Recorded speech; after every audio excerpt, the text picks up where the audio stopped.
रात के 11:30 बजे थे। अली अपनी पुरानी हवेली के ड्राइंग रूम में अकेला बैठा था। बाहर बादल गरज रहे थे और बीच बीच में बिजली की कौंध उस बड़े से खिड़की के शीशों को सफेद कर देती थी। उसका फोन बार बार वाइब्रेट हो रहा था, लेकिन वो उठा नहीं रहा था, क्योंकि वो जानता था कि ये कॉल किसी इंसान का नहीं है। आज से ठीक 3 दिन पहले अली को एक अजीब सा सपना आया था।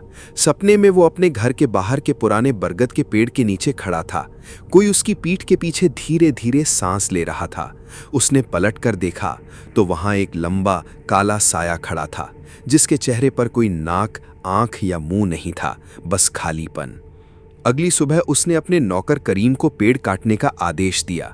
करीम ने मना कर दिया। हुजूर, उस पेड़ में वो रहता है, पुरखों से सुनते आए हैं, अगर उसे नाराज किया तो। अली ने बात काट दी। ये सब अंधविश्वास है। लेकिन उसी शाम से अजीब चीजें शुरू हो गईं। हवेली के लंबे कॉरिडोर में कदमों की आहट सुनाई देने लगी, जबकि वहां कोई नहीं होता। रात में छत पर किसी के दौड़ने की आवाज आती, और सबसे डरावना, आईने में अली को अपनी जगह वो काला साया दिखाई देने लगा। आज रात सन्नाटा तोड़ते हुए हवेली के लकड़ी के दरवाजे पर 3 तेज ठक ठक ठक की आवाज हुई। अली का गला सूख गया। धीरे धीरे वो दरवाजे की ओर बढ़ा। दरवाजा खोलते ही ठंडी हवा का झोंका अंदर आया, और सामने कोई नहीं था, लेकिन जमीन पर गीले पैरों के निशान बने हुए थे, जो हवेली के अंदर की तरफ जाते थे। अली की सांसें तेज हो रही थीं। उन गीले पैरों के निशानों में एक अजीब सा लालपन भी मिला हुआ था, जैसे कीचड़ में खून घुल गया हो। वो निशान हवेली के लंबे अंधेरे कॉरिडोर से होते हुए पिछली तरफ की पुरानी सीढ़ियों की ओर जा रहे थे। वो हिस्सा जिसे हवेली में रहने वाले लोग भी सालों से बंद करके रखते थे। अली का दिल कह रहा था, वापस लौट जाओ, लेकिन एक अनजानी ताकत उसे उन निशानों के पीछे खींच रही थी। हर कदम पर कॉरिडोर के लकड़ी के फर्श से चर चर की आवाज़ गूंजती। दीवारों पर टंगी पुरानी तस्वीरों के चेहरों पर बिजली की सफ़ेद रोशनी पड़ते ही लगता, जैसे वो आंखें घुमाकर अली को देख रही हो। जैसे ही अली सीढ़ियों के पास पहुंचा, ऊपर से ठक ठक ठक की आवाज़ आई, लेकिन ये इंसानी कदमों जैसी नहीं थी, बल्कि जैसे कोई नुकीले पंजों वाला जानवर लकड़ी पर चल रहा हो। अली ने अपने फ़ोन की टॉर्च ऑन की और धीरे धीरे ऊपर चढ़ने लगा। पहला, दूसरा, तीसरा स्टेप। ठंडी हवा और तेज़ हो गई। अचानक टॉर्च की रोशनी एक कोने में पड़ी। वहाँ दीवार पर किसी ने पुराने उर्दू में खून से लिखा था, यहाँ से लौट जाओ वरना। उसके आगे शब्द धुंधले हो गए थे, जैसे किसी ने उंगलियों से पोंछ दिया हो। अली अभी उस लिखावट को पढ़ ही रहा था कि ऊपर अंधेरे में कुछ हिला। टॉर्च की हल्की सी रोशनी में उसने देखा एक लंबा टेढ़ा मेढ़ा कद, जिसकी रीढ़ मुड़ी हुई थी, दीवार के सहारे खड़ा था, और उसकी काली गहरी आंखें सीधे अली की टॉर्च में देख रही थीं। वो चीज़ अचानक रेंगते हुए सीढ़ियों की तरफ बढ़ने लगी। अली के हाथ कांप रहे थे। टॉर्च की रोशनी हल्की हल्की हिल रही थी, और सीढ़ियों के ऊपर से आ रही रेंगने की आवाज़ और तेज़ हो रही थी। अचानक वो काली आकृति वहीं रुक गई।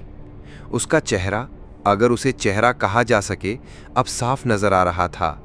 चमड़ी की जगह काले धुएं जैसी परत, और जहां मुंह होना चाहिए था, वहां एक लंबी फटी हुई दरार, जो धीरे धीरे फैल रही थी, जैसे वो मुस्कुरा रहा हो। अली पीछे हटने ही वाला था कि वो चीज़ चारों हाथ पैरों पर झपटकर सीढ़ियों से नीचे आने लगी, इतनी तेज़ कि इंसानी आंख उसका पीछा न कर सके। अली डर के मारे सीधा पीछे गिरा, लेकिन तभी वो आकृति ठीक उसके सामने रुक गई। अगले ही पल एक ठंडी हवा का झोंका उसके चेहरे से टकराया, और वो काली परछाई धुएं की तरह बिखरकर हवा में घुल गई। लेकिन अली ने राहत की सांस भी नहीं ली कि उसके पीछे से किसी के धीरे धीरे फुसफुसाने की आवाज़ आई, पेड़ को क्यों छेड़ा? अली ने पीछे मुड़कर देखा, और जो नज़र आया उसने उसके पूरे शरीर को सुन्न कर दिया। करीम, उसका नौकर, वहाँ खड़ा था, लेकिन उसकी आंखें पूरी तरह सफ़ेद थीं, और उसकी उंगलियों के बीच से धुएं जैसी काली लपटें उठ रही थी। करीम के होंठ हिल रहे थे, लेकिन आवाज़ मानो कहीं दूर गहरे कुएं से आ रही थी। तुमने उस पर मुहर तोड़ी है, अब तुम्हें कोई नहीं बचा सकता। अली ने डर के मारे दौड़ने की कोशिश की, लेकिन उसके पैरों में जैसे कोई भारी जंजीर बंध गए हो। करीम ने हाथ उठाया और उसी क्षण हवेली की सभी बत्तियां एक साथ बुझ गईं। अंधेरे में बस वही सांसों की आवाज और कुछ और, जैसे कोई और भी वहां था, बहुत करीब। बिजली चली गई थी। हवेली पूरी तरह अंधेरे में डूबी हुई थी। अली को सिर्फ अपने ही दिल की धड़कन और वो भारी सांसें सुनाई दे रही थीं। अचानक एक हल्की लाल चमक सीढ़ियों के ऊपर दिखाई दी, जैसे किसी ने वहां धीमी आग जलाई हो। उस रोशनी में अली ने देखा दीवार पर एक पुराना दरवाज़ा था जो उसने पहले कभी नहीं देखा था। दरवाज़ा आधा खुला था और अंदर से धीमे मंत्रों की आवाज़ आ रही थी। करीम अब वहां नहीं था, लेकिन जैसे ही अली ने एक कदम आगे बढ़ाया, उसी धुएं वाली आकृति ने फिर से आकार लेना शुरू कर दिया। इस बार वो और भी विशाल थी, छत को छू रही थी और उसके चारों ओर लाल रंग के पुराने तावीज़ फटकर ज़मीन पर गिर रहे थे। अली के कानों में एक साथ कई आवाज़ें गूंजने लगीं। तुमने मोहर तोड़ी, तुमने मुझे जगा दिया, मैं इस घर का रक्षक था, तुम्हारे खून ने मेरा बंधन काटा, अब मैं वो लूंगा जो तुमसे पहले वाले मुझसे छीन गए थे। अली को अचानक अपने बचपन की एक घटना याद आई। उसकी दादी ने उसे एक बार उस बरगद के पेड़ के बारे में बताया था। कहा था कि उस पेड़ के नीचे एक जिन को कैद किया गया है जो इस हवेली की रक्षा करता है, लेकिन वो रक्षा इंसानों की नहीं बल्कि अपनी जगह की करता है। और अब अली ने अनजाने में उसे मुक्त कर दिया था। लाल चमक और तेज हो गई। उस दरवाजे के भीतर से एक ठंडी सड़ी हुई मिट्टी की गंध आने लगी। अली का शरीर खुद ब खुद उस ओर खींचने लगा, जैसे कोई अदृश्य हाथ उसकी पीठ पर धक्का दे रहा हो।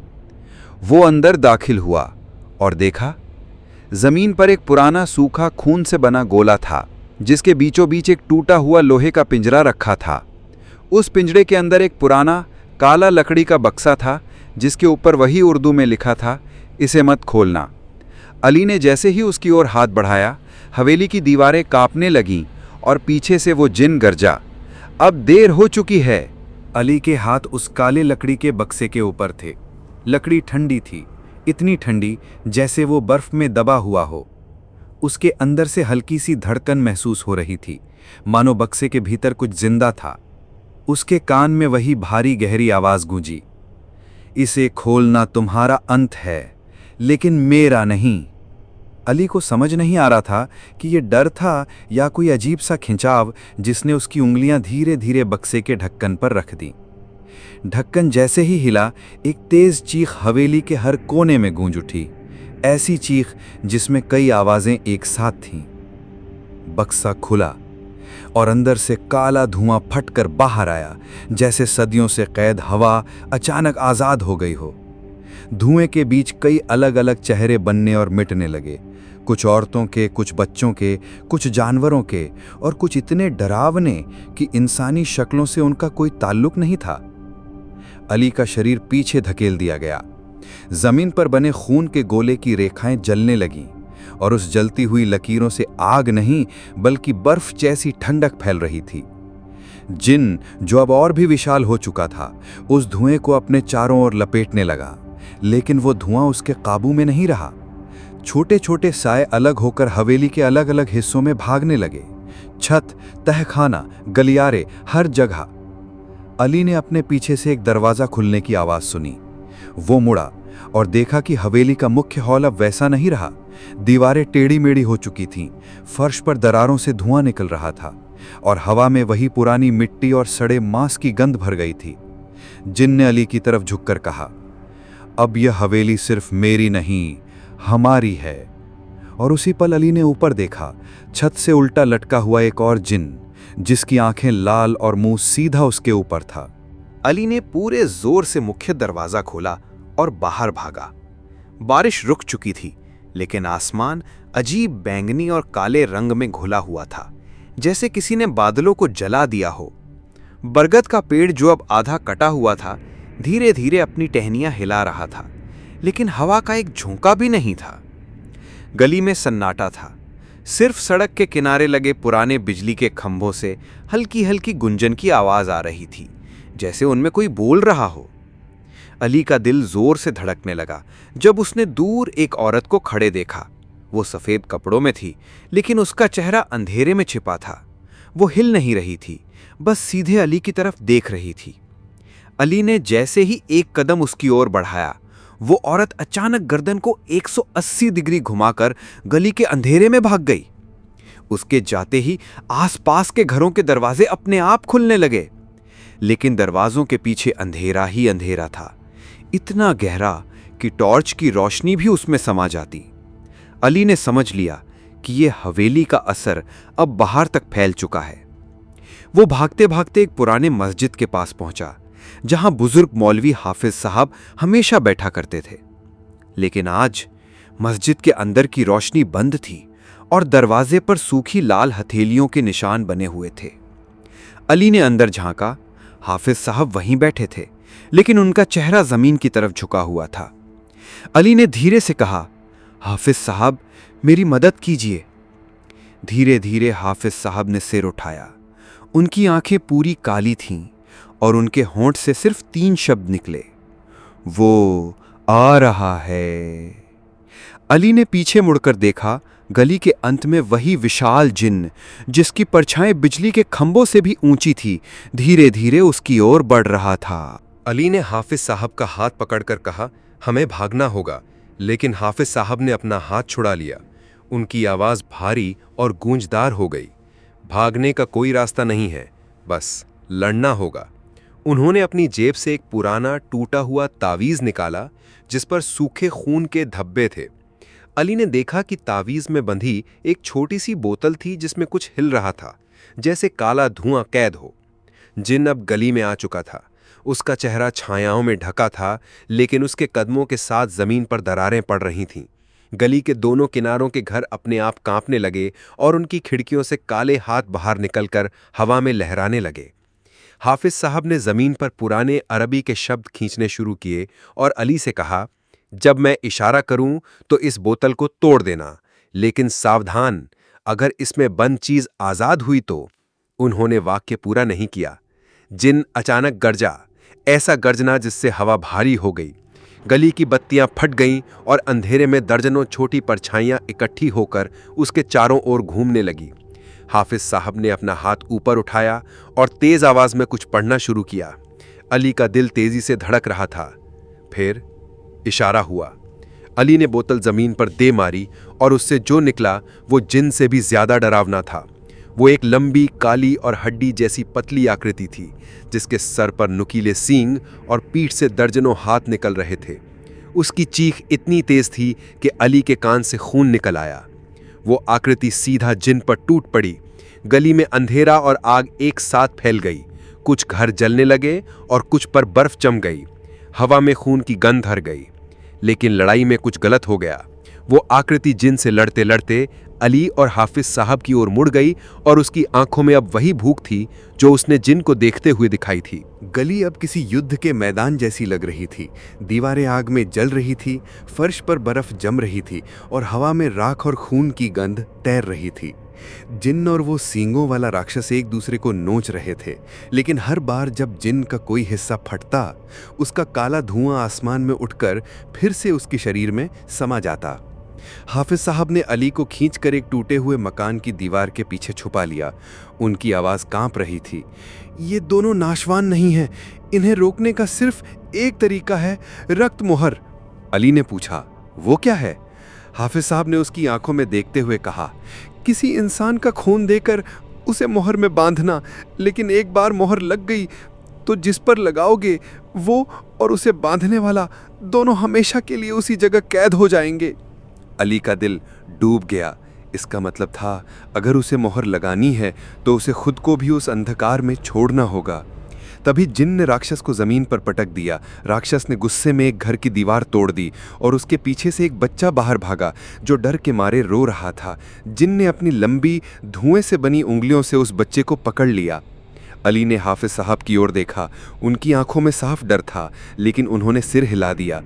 ये मौका है, अगर अभी मोहर नहीं लगी तो ये शहर बचा नहीं रहेगा। अली ने अपनी जेब से चाकू निकाला, हथेली पर गहरा कट लगाया और खून टपकाते हुए जमीन पर मोहर के चिन्ह बनाने लगा।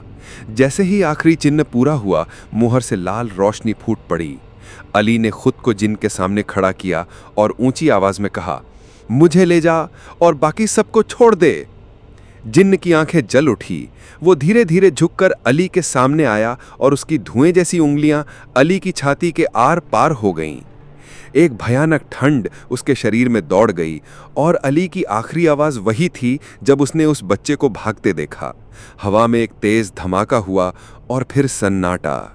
गली खाली थी। जिन्न और राक्षस दोनों गायब थे।